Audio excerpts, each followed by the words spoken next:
finished off 44 runecrafting. Now, this isn't as weird as it looks about Runescape 3 this video. It's actually going to be about the Trailblazer League that's coming out to Oldschool RuneScape soon. And I want to give it a go. I did play the Twisted Leagues before, and I enjoyed it. It was really fun, like with the boosted XP rates and everyone running different strategies with the relics. It was a really fun idea. It was a bit like when Darkscape came out all these years ago. It was fun to play. So, but like everything, all good things must come to an end, and unfortunately it had to go. Not enough people playing it, too many people getting annoyed. I think the problem with RuneScape 3 is it's not a PvP community anymore, it's more of a PVM community, which makes sense because you look at some of the abilities, and when you're at max level in max gear you can hit 13k, and there's just, how can you beat that at all when you are hitting 13k and your max HP is like, I don't, what's the max HP? Is it 10,011? But it might have gone up with the new gears. Actually, he's wearing the I can't have a look. I don't know if Masterwork gives HP bonus. But yeah, we're going to be looking at doing the Trailblazer League. So the plan is, well, I'll go through what we get unlocked first and where it's starting out. So we start out in Misthalin, which is Lumbridge, Varrock, that sort of area on the map. The world map for the most part is the same. So you've got the Kingdom of Misthalin, which is, I do believe, Edgeville, Draenor, Lumbridge, Alcaharid, and then obviously back up round to Edgeville through Varrock. Obviously this entire section, well, not all of it, sort of most of it is not there. There's obviously no archaeology in Oldschool RuneScape, that's only just come out on RuneScape 3, but you get the picture. We've got this nice chunk here. So from what I've read, the whole map is unlocked with the exception of Korend and Kevos, but you have to unlock it from doing tasks. Now my plan is to rush 40 to 50 agility and do tasks to unlock the agility pyramid, which is there on this map. I think it's a little bit higher up on Oldschool's map. So that's the plan, is to unlock this area, because at the top of the agility pyramid you get totem tops that are worth 10k each to the guy just before you go in. So that's going to be the plan for that, and some of the tasks are going to be like get X amount of graceful marks of grace and do X quest and Y quest. And then after we've done that, we're going to buy runes from the Varrock rune shop.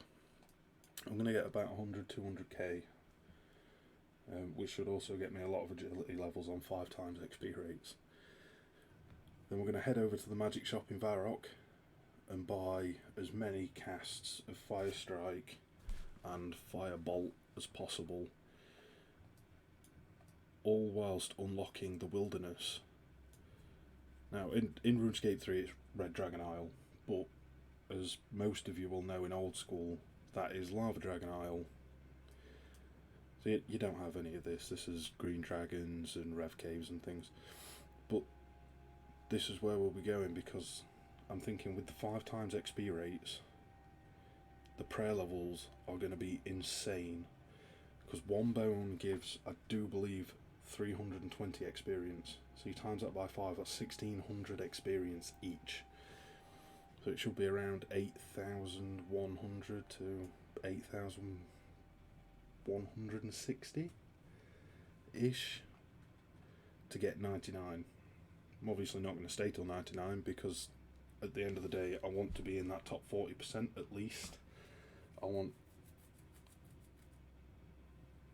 see when we get there. If it's going to disturb my other series too much, I might just do it, have a play around and have some fun. So the starting stats that you're going to get, because of certain quests being, you're not able to do certain quests in the Kingdom of Misthalin. So like Druidic Ritual, that can't be done because that's Tavalry, which is Kingdom of Asgarnia, which is just over here.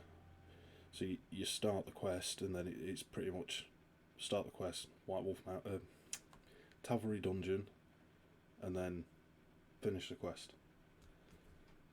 So that can't be done in the Kingdom of Misthalin. So for those that don't unlock Asgarnia, they still have a chance of getting Herblore levels. So also, you get 10 agility to start with. Now in Oldschool, you get rooftops. So in RuneScape 3, we have to go over to Tree Gnome Stronghold, and we have to do this agility course until, well, 35, or you can do the one in Tavalry on RuneScape 3. So you start out with 10 agility, and you get Draenor Rooftops, which is basically you run to this one, and you go across these buildings, across the top of the bank, back down, and just keep doing that. It's quite a nice way of doing agility. I don't mind doing it on the rooftops. So we can do that. We can do 10 to 20 at Draenor, 20 to 30 at Alcaharid, and then you do 30 to 40 at Varrock, and then I'm probably going to do Agility Pyramid from... No, in fact I'm going to do 45 at Varrock, because the last agility obstacle requires 45 agility.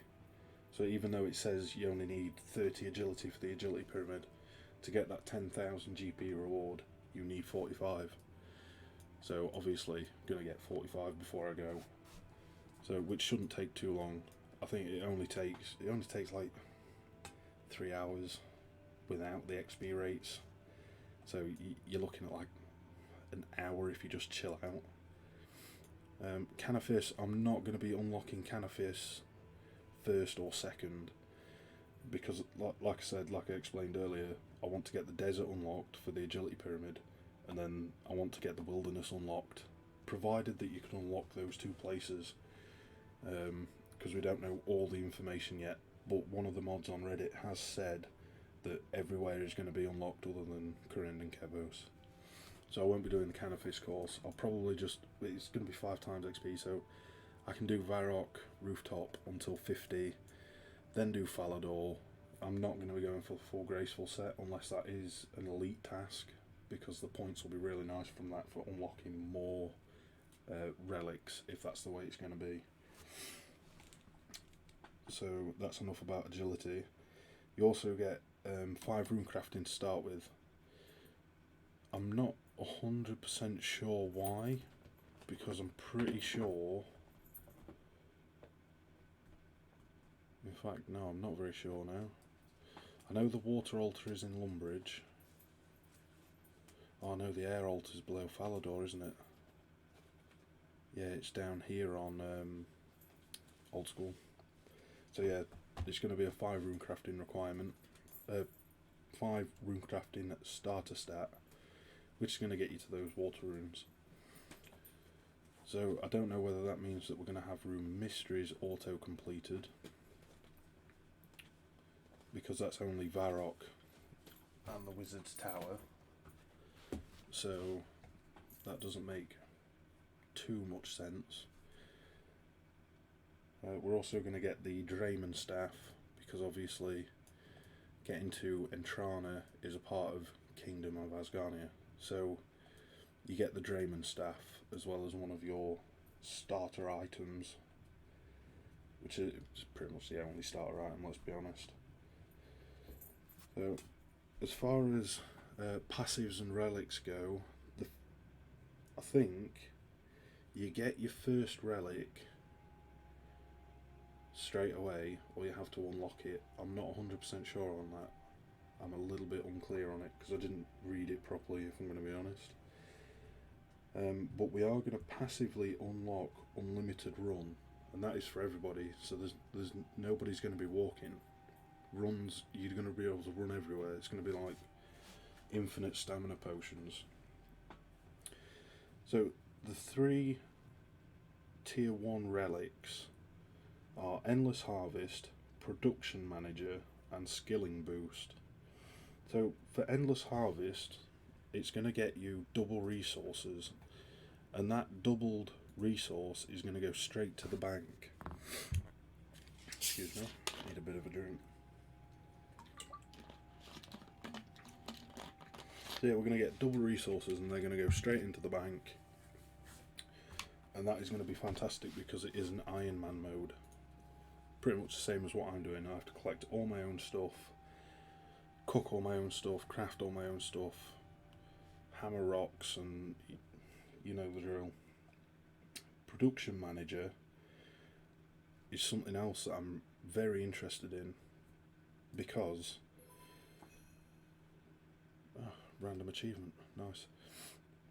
So Production Manager, so if you say you're smithing steel bars, now if you've got your coal and your iron set up, you go and put that in a furnace, it'll do all of the bars at once.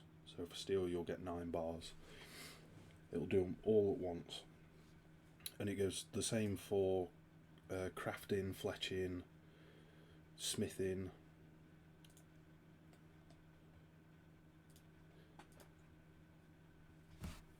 What other artisan skills have we got?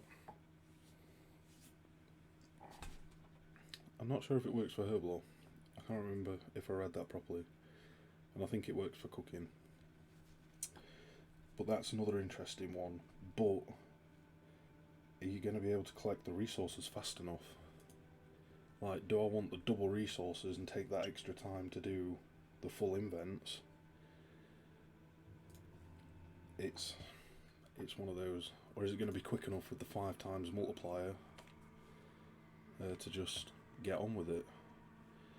So that's going to be something that we attempt.